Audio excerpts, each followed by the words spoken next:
Welcome back to A Rogue Theory, where we explore the origins, influences, and playability of your favorite archetypes. Remember to like and subscribe for a better ban list the next time you play. Today we're covering the Dragma archetype, a group of religious spellcasters who derive their power from an ancient artifact that consumes the power of extra deck monsters. The Dragmas are composed of 6 main deck monsters, 2 spell cards, 2 trap cards, and 2 story-based non-Dragma monsters. But before we get into the story of this archetype, and how this transformed into this, there are a few things you must know. First, the translated term Dragma is formed by the kanji known as katakana, located above the traditional text. This special form of kanji is used to indicate the pronunciation of foreign words adopted or translated into the Japanese language. A key example being the term ramen, which is most often seen in the katakana form rather than in its kanji form, as it is a borrowed word from the Chinese language. But Rogue Theory, I hear you ask, what does this have to do with the Dragma archetype?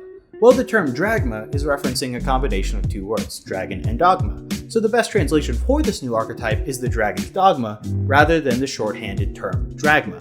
Second, this archetype's artwork is influenced by the Dark Souls game series. Here is a side-by-side comparison for some of the cards. Third, the term Nihilus Philis in Albus's fan translation is a legal term defining that he is nobody's son, or more commonly understood as being that of a bastard. However, if we look at the base kanji rather than the katakana for Albus, his name would translate to Albus the Fallen, and while he isn't considered a fairy type, he is 2 characters away from being considered a Dark Lord monster in the OCG. Now, while I'm not going to explain my theory in full, it's likely that Albus' storyline will eventually connect to the Dark Lords, and I'd wager that Albus is a young Lucifer Morningstar. Fourth, Ecclesia the Maiden of Dragma is the only waifu you should have or care about, as she likes to eat lots of rice. Fifth, and finally, Konami has seen fit to create an official lore for the Dragma archetype in the form of 4 entries in a Japanese magazine article to hype up the release of the set, Rise of the Duelist. Now, if you want to check out what these paragraphs say verbatim, feel free to check out the link in the description down below. For us, however, the only thing we need to know is that the land in which the Dragma reside is known as the Abyss,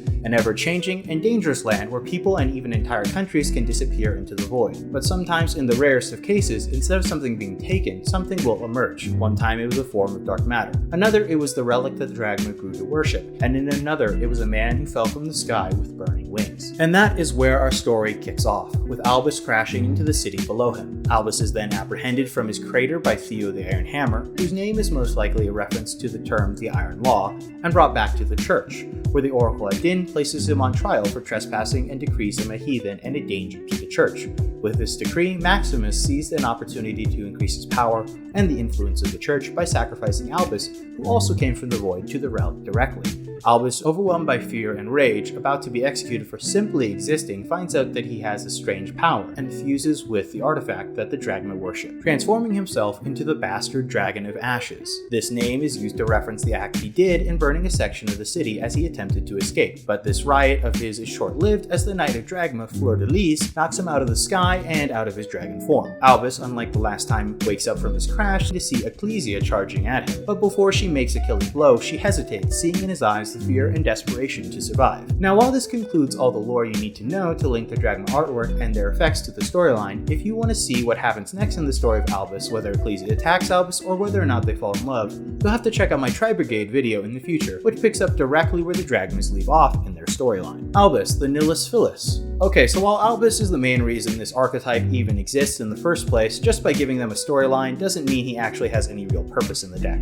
as he serves to be a motivating force in the form of an antagonist, which is to further the Dragma archetype into combating him rather than synergizing with him. All in all, it's typically not worth running him unless it's for his Super Poly-like effect, but then again, why play him when you could just play Super Poly instead? Ecclesia the Dragma Saint is best girl, and is at least a better waifu than Rei.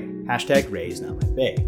Plus, I wouldn't be surprised to find out that she's also a tsundere because she probably likes it spicy. I'm so weak to spicy food. I mean, we all saw Albus' 6-pack after all, right?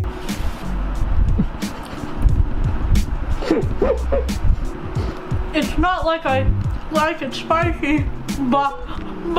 But getting back to the card effects, she probably is one of the best cards in this archetype, as she can synergize with any deck's final end board to freely search out from the deck any Dragma card, including a negate or an interruption. Theo, the Dragma Iron Hammer, while he can help prevent you from being OTK'd or can be summoned to easily run over a negate in the battle phase, he doesn't provide much in the way of being an effective monster, so typically I'd suggest not running him, as a hand trap is more effective and his attack boost effect isn't all that relevant. Adin, the Dragma Oracle. Now, while Theo provided you a useful engineering generic OTK preventer, a Din can actually save you against the access code Talker OTK, and other OTKs that don't rely on monsters from the extra deck, as at least with a Din, you'll be able to use up 2 forms of removal or 2 attacks from your opponent's monsters. But again, why bother through the trouble of running this card when you can instead run Ash Blossom, Ghost Ogre, or Nibiru? Fleur-de-Lis is an extremely powerful card, as you don't have to telegraph to your opponent that you have a negate in your hand, much like an Effect Veiler. While this negate only lasts until the end of your turn, you have to understand that this card is just as strong, if not stronger than Infinite Impermanence, as it also provides a body on field and can't be hit with the Call by the Grave, assuming you don't have a second copy in your graveyard. Also, the fact that this card's attack boost effect is a permanent buff and stays on your monsters even if this card leaves the field, it's enough of a reason to consider running her at 2, if not 3, despite all the ways to search her. Maximus Dragma. This card, like Ecclesia, can be used in any deck that turbos through multiple extra deck monsters to establish a board. However, unlike Ecclesia, Maximus requires a slightly bigger engine as it demands extra deck space to utilize his send from the extra deck effect. Notably, you can send cards like Herald of the Archetype to the graveyard to search and ritual variants of Dragma, or to add Sir Revis, which can pitch himself to negate targeted effects. Or you can also send cards like Elder Entity Tis to freely remove cards from your opponent's board. Ultimately, this card is probably one of the best cards of the archetype, assuming of course that you can use him at the end of your turn rather than the start. Tetradragmaton, the Heart of Dogma. It's an unfortunate thing that this card, while extremely powerful, in most cases won't have enough targets to banish, and even if you do end up with enough targets in the graveyard to summon him, his effect will probably get negated. Despite the fact that Maximus can turbo him out by getting 4 monsters to the graveyard, there's honestly no reason to run him in any variant of the deck, as he doesn't really have a single upside, as he doesn't have any way to protect himself once he's on the field. Bastard, the Ashen Dragon. As we can see with the requirements to fusion summon this card along with its monster effect, we can see that this card is meant to represent the fusion of Albus and the artifact of the Dragma. Now, while this fusion is not necessarily good in the eyes of the Dragma, their card effects take full advantage of dumping the Dragon of Ashes to the graveyard to freely search or special summon Dragma monsters. While there are a wide range of monsters to choose from, most often you'll be summoning Ecclesia, who can then add Fleur-de-Lis with her effect or negate on your opponent's turn, mimicking the very storyline of the Dragma archetype. In my opinion, Konami did an amazing job by designing this card with both story and effectiveness in mind. Dogmatic Nation Dragma. Despite being a field spell that provides protection from targeting effects like Spiral Resort, it comes with a rather weak secondary battle phase effect, one that only triggers after damage calc, meaning you still take the damage. And while it can remove whatever monster you fought, and it has synergy with your level 4 monsters' inherent inability to die from battles with extra deck monsters, it won't help you against an Adamancipate or Dragite who will simply bounce all your cards without even needing to target them. Disciple of Natter is a Rhoda that can search any monster in the deck and can send monsters from the extra deck to the graveyard, meaning you have additional ways to generate hand advantage or to set up summoning conditions for Maximus if you didn't have access to summoning extra deck monsters traditionally on your turn. Dragma Encounter would have been worth playing if it was a continuous trap card, as typically being the narrative conclusion for the archetype. However, it does have its upsides, and while recycling Dragma monsters is rather strong, the method in which this card uses this effect makes it seemingly worse than having drawn another Dragma monster for a turn. Dragma Punishment effectively acts as a searchable piece of interruption with the ability to send a test for a secondary pop. While 2 pieces of interruption are considerably stronger than 2 negates, this card does come with one downside, locking you out of your extra deck until the end of your next turn, meaning you can't freely put this card into every deck you play, as you can't really play around its restriction unless you intend to truly play a Dragma-based deck. Okay, so now that we've covered all the cards in this archetype, we can say that this deck, while its effects and aspects of play are well designed around telling a story, it has been left open-ended enough to be constructed in a variety of ways while not sacrificing too much in regards to playability. While we can certainly say there is no need to run 4 or 5 cards out of this entire archetype in a competitive build, a pure variant isn't impossible to play in win-win either. But when this deck truly shines is when it comes down to being an engine or built with hand traps. The Disciple of Natter combo lets you end on a board with a Floodgate and 1 negate. While that doesn't seem like a lot in the face of Dark Ruler No More or evenly matched, you still have 4 other cards in your hand to make your board even stronger or to come back later on your turn. The Sangen plus Ecclesia and a random card is a combo that would make even Dizif change his mind about running Sangen, as searching a hand trap when your opponent is faced with a negate and a Floodgate is an extremely effective way to shut out the game. Ecclesia plus Alistair plus a random card. If you haven't guessed by now, every combo revolves around Ecclesia. The fact that we can summon a Mechaba as well, turning our hand into one full of negates, is just the cherry on top.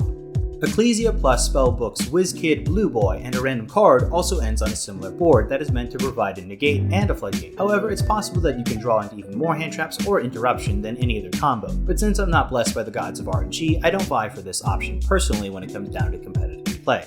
Here's a few lists I'm currently playing around with. Eldritch Dragma. While this doesn't feature normal summon jet, synchron, and link climb, I think inherently that this build is better going second into your opponent's turn 1 setups and ends with a better grind game than most would expect. Nekroz Dragma. Though Nekroz is no longer the tier 0 deck it once was, it still carries a legacy of powerful monsters. With the use of Disciple dropping heralds from the extra deck and Kaleidoscope sending them, you're almost always guaranteed to search out whatever ritual cards you need in any given situation. Invoked Dragma. Personally, I think this is the strongest build out of the 3 as it has enough room to run hand traps, floodgates, or whatever else you need. And as long as Rocks and Eldritch can infinitely combo, I think this is your best bet in terms of competitive play. Now, while there isn't much you need to know about these 3 builds, the reason why we choose to run Cyber Dragon Nova in every deck list is in the off chance we have a mirror match, where we are forced to pitch cards from our extra deck to the graveyard off of our opponent's Maximus's effect. Then, from there, we can at least activate Nova's effect to freely special summon Mecha Buff from our extra deck. And as a nice alternative in the invoked variant, we can send Alistair the Invoker of Madness to the graveyard to utilize an invocation in our hand without the need of a main deck Alistair. In conclusion, while this archetype isn't the next extra deck slaying machine like True Draco was, the power and consistency that comes from this archetype's key cards like Ecclesia make this inherently a stronger engine, as the point of Dragmas is to destroy and interrupt the flow of your opponent's game, going first or second without ever needing more than a single card in hand to do so. And as always, thank you for watching Dragma, a Rogue Theory.